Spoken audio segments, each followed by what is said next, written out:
New timeline details tonight on a body discovered after 6 years in the home of an Overland Park family. New tonight, Fox 4 has learned someone living in that home called police. What motivated that choice after all those years is not clear. I'm John Holt. I'm Lauren Halifax. None of the family living with the body all this time faces a criminal charge at the state level because it's not against the law in Kansas to keep a body undisturbed in your home. But they could face charges at the federal level. Fox 4's Jacob Kittelstadt joins us now live from Overland Park Police Headquarters to explain. Jake?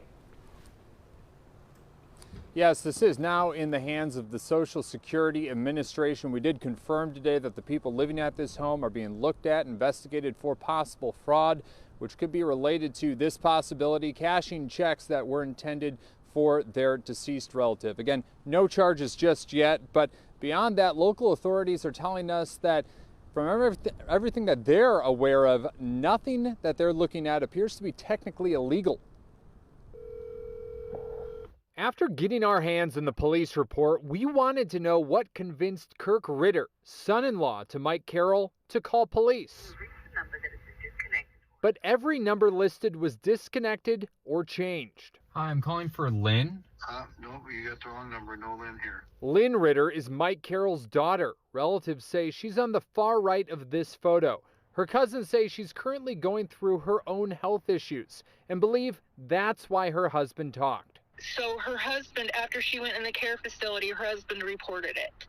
He said she wouldn't let him. Well, how do you not report something like that? So it just makes you think, if she didn't get sick, would this still be going on? And I feel like he's covering his because she was serious enough to might have passed away.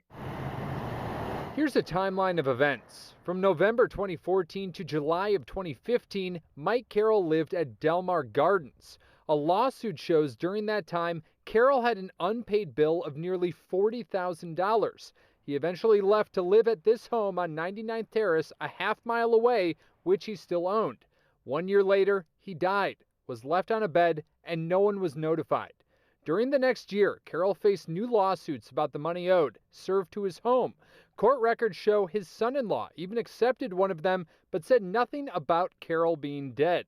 Time moves on until October 23, 2022, when that son-in-law, Kirk Ritter, called Overland Park Police. So why no criminal charges? Well, Johnson County District Attorney Steve Howe says that laws about dead bodies are unrestrictive, trying to incorporate people's religious or personal beliefs. Well, I think it was an intentional act to keep it very, very loosely constructed.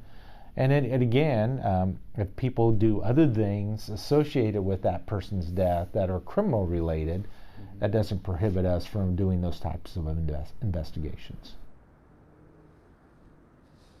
Now, Overland Park police tell us that Carroll appears to have died naturally and there are no signs of any desecration, but the fact is that no one reported Mike Carroll's death, and that is considered one of those red flags that Steve Howe has brought up, so that investigation into possible fraud continues. But for now, it's important to note that the Ritters do face no criminal charges, Lauren. Thank you, Jake. Jacob Kittelstadt at the Overland Park Police Department.